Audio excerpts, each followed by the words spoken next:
इस दुनिया में रहता कोई भी इंसान क्यों ना हो, वो लाइफ के इन तीन में से ही किसी एक स्टेज पर होगा, जो है एस्पायर, सक्सेस या फेलियर स्टेज। और ये तीनों स्टेज हमारी लाइफ में रिपीट होते ही रहेंगे। एस्पायर स्टेज वो है जब हम कुछ अचीव करने के रास्ते पर हो। सक्सेस स्टेज मतलब हमने जो चाहा था वो अचीव कर लिया हो। और फेलियर स्टेज मतलब हम एस्पायर से सक्सेस तक पहुंचने में फेल हो जाए। इन तीनों स्टेज पर एक चीज जो हर वक्त हमारे साथ मौजूद होती है वो है हमारा ईगो। और यही ईगो ही हमारा सबसे बड़ा दुश्मन होता है। जैसे गुस्सा और हंसी इंसान के चेहरे पर दिखता है, उसी तरह ईगो भी इंसान के बिहेवियर में दिख जाता है। आज तक जितने भी लोग जेन्युइनली अपने काम के दम पर वर्ल्ड फेमस हुए हैं, उनको आप देख लो, वो कॉन्फिडेंट जरूर होंगे लेकिन ईगोइस्टिक कभी नहीं होंगे। कॉन्फिडेंस और ईगो में बहुत बड़ा अंतर है, जो मैंने शिव खेरा से सुना था कि confidence without humility is arrogance, यानी कि विनम्रता के बिना आत्मविश्वास घमंड है, ईगो है। पर अच्छी बात तो ये है कि हम इस ईगो को कुछ टेक्निक्स के जरिए कंट्रोल कर सकते हैं, जिससे वो हमारे रास्ते में ना आए और हम जो चाहे वो अचीव कर पाए। Stage number 1 is Aspire. ये वो स्टेज है जब हम कुछ बड़े और बेटर गोल्स अचीव करना चाहते हो।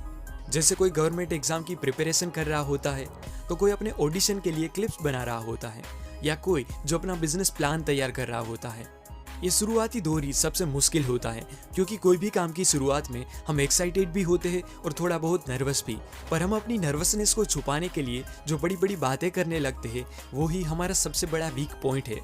बड़ी बड़ी बातें करना बहुत ही आसान है, क्योंकि एक्चुअल वर्क की बजाय सिर्फ बातें करके हम बहुत ही कम एफर्ट से ही लोगों का अटेंशन और एप्रिसिएशन पा सकते हैं। पर रियल वर्क किए बिना सिर्फ बातें करके लोगों से तालियां और तारीफ सुनने की हमारी भूख ही एक्चुअल में हमारा ईगो है।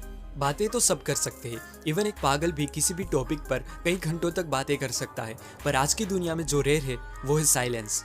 ज्यादा बोलने से और ज्यादा सोचने से आपकी एनर्जी डिस्ट्रॉय होती है, और स्टार्टिंग में ही एनर्जी डिस्ट्रॉय हो जाने से आप वर्क स्टार्ट नहीं कर सकते। और वैसे भी ज्यादा सोचने से आपका ईगो एक इमेजिनरी ऑडियंस तैयार करता है, जिससे आपको लगता है कि दूसरे लोग आपको ही देखते हैं और आपके बारे में ही सोचते हैं। पर हकीकत में ऐसा नहीं होता।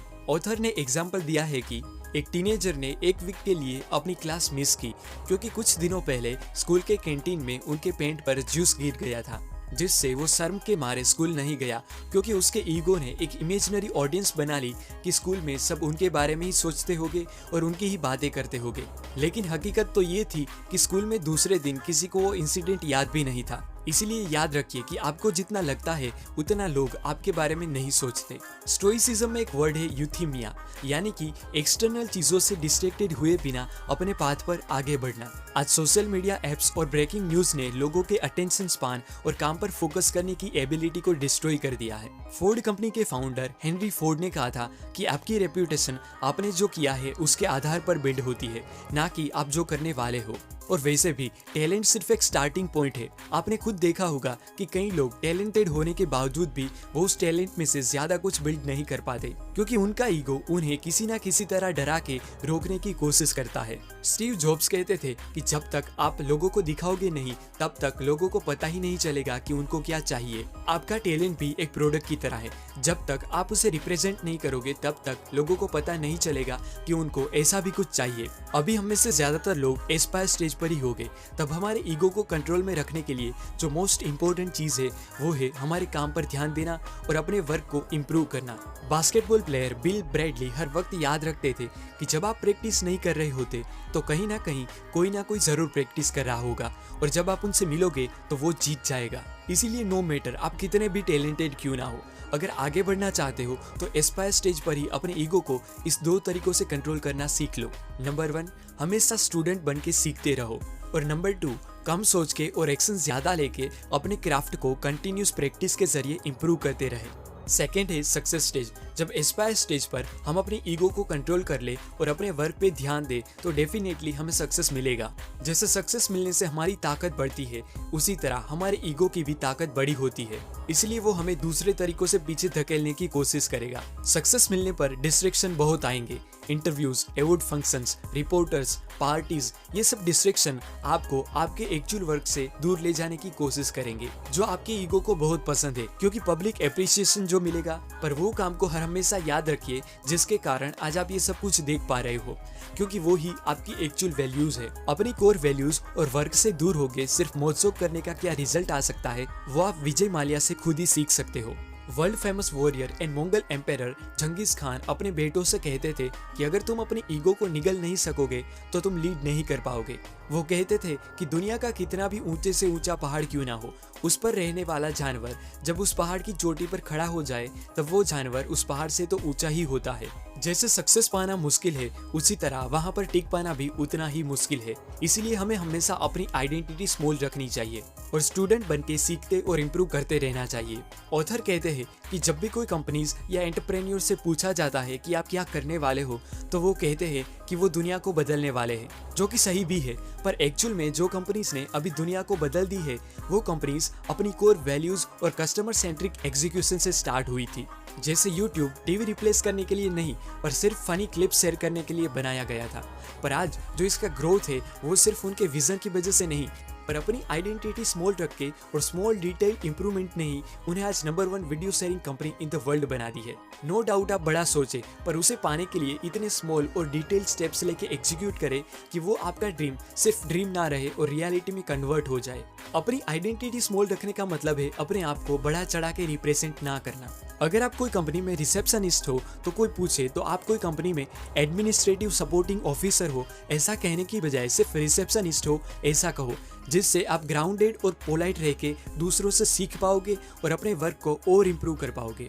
ज़ेन फिलोसोफर ज़्यूगान अपने आप से कहते थे कि मास्टर तुम सोबर बने रहो और अपनी पॉपुलैरिटी और अपने पास पड़े धन से कभी भी धोखा मत खाओ। बस जिस चीज़ के लिए तुम जाने गए हो वो चीज़ करते ही जाओ। रायन हॉलिडे कहते हैं कि जो रियल में सक्सेसफुल लोग हैं वो मॉडेस्ट लाइफ जीते हैं, नॉर्मल घरों में रहते हैं और सिंपल कपड़े पहनते हैं। इसका मतलब ये नहीं है कि उनको लग्जरियस लाइफ जीना नहीं आता, पर वो सिंपलिसिटी के जरिए अपनी कोर वैल्यूज और स्टैंडर्ड्स को ज्यादा इंपॉर्टेंस देते हैं। मोहम्मद अली कहते थे कि जब आप मेरे जितने ग्रेट होगे तब हम्बल बने रहना बहुत ही मुश्किल है, क्योंकि वो मानते थे कि आज की दुनिया में कॉन्फिडेंस, स्किल और टैलेंट से भी ज्यादा जो चीज़ रेयर है वो है सेल्फ अवेयरनेस एंड ह्यूमिलिटी। इसलिए जब भी आपको सक्सेस मिले तो उसे बरकरार रखने के लिए हम्बल बने रहो और ख्वाबों की दुनिया में खुद की स्टोरीज गुनगुनाने की बजाय बस अपना मेन काम करते रहे, क्योंकि सक्सेस मिलने पर इवेंट्स, कैमरास और स्पॉटलाइट लोगों को ज्यादा आकर्षित करती है और अपने कोर वर्क से दूर ले जाती है। इस बुक का लास्ट पार्ट है फेलियर। कोई भी काम में फेल होना आम बात है। अपने ईगो को कंट्रोल में रखने के बावजूद भी हम फेल हो सकते हैं, पर वो फेलियर टाइम में हम क्या करते हैं वो ही सबसे ज्यादा इम्पोर्टेंट है। डेट्रॉइट रेड नाम के लड़के को 10 साल के लिए जेल में डाल दिया गया, क्योंकि उनके ऊपर चोरी, स्मगलिंग, ड्रग्स, हथियारों की हेराफेरी और खून के आरोप थे। वो ना तो किसी को मारने से डरता था, ना तो खुद मरने से, और उनके पास उनकी खुद की गैंग भी थी जो ये सब काम करती थी। जब उसे जेल में डाल दिया गया तो उसने आम कैदियों की तरह बैठे रहने की बजाय जेल में ही सीखना स्टार्ट किया, क्योंकि चाहे वो कुछ भी क्यों ना कर ले वो वहां से निकल पाने वाला नहीं था। इसीलिए उसने समझदारी से जो कर सकता था वो किया। जेल की लाइब्रेरी में ही उसने रिलीजन, हिस्ट्री और फिलोसॉफी के ऊपर कई सारी बुक्स पढ़ी। उसने तो डिक्शनरी भी अपने हाथों से कवर टू कवर लिखना स्टार्ट किया, जिससे उसने कई सारे नए वर्ड सीखे। और जब तक वो जेल में रहा तब तक उसने अपने फ्री टाइम में हमेशा रीडिंग के जरिए कुछ ना कुछ नया सीखा। इस टाइम को इफेक्टिवली यूज करने के कारण ही वो लड़का आगे जाके अमेरिकन मिनिस्टर और सोशल एक्टिविस्ट बना, जिन्हें लोग बाद में माल्कम एक्स के नाम से जानने लगे, जो अमेरिका में कई सारे ह्यूमन राइट्स के लिए लड़े थे। दी 48 लॉज ऑफ पावर के ऑथर रॉबर्ट ग्रीन ही इस घटना को अलाइव टाइम, डेड टाइम कहते हैं, कि हमारे जीवन में 2 ही तरीके का टाइम होता है, अलाइव टाइम या डेड टाइम। अलाइव टाइम मतलब जब आप सीखते हो या अपनी हर एक सेकंड को अच्छे कामों में यूटिलाइज करते हो, और डेड टाइम वो है जब आप दूसरों को ब्लेम करते हो और कुछ किए बिना ही लक के भरोसे बैठे रहते हो।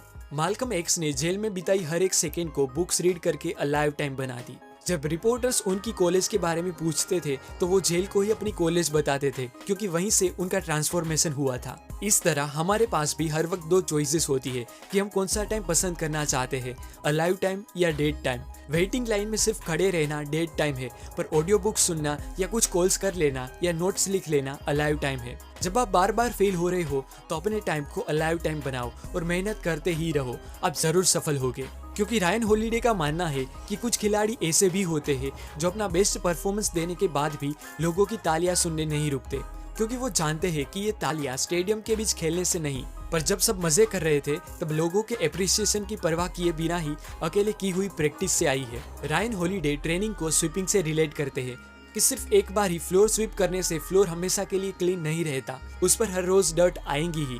इसीलिए हमें उसे क्लीन रखने के लिए हर रोज सफाई करनी पड़ेगी। और वही चीज आपके टैलेंट के साथ भी है कि सिर्फ एक बार प्रैक्टिस करने से कुछ नहीं होने वाला। उस टैलेंट को चमकाने के लिए आपको हर रोज उस पर एक स्वीपर की तरह सफाई करनी पड़ेगी। प्रैक्टिस के जरिए अपने टैलेंट को चमकाना पड़ेगा, नहीं तो उस पर जंग लग जाएगा।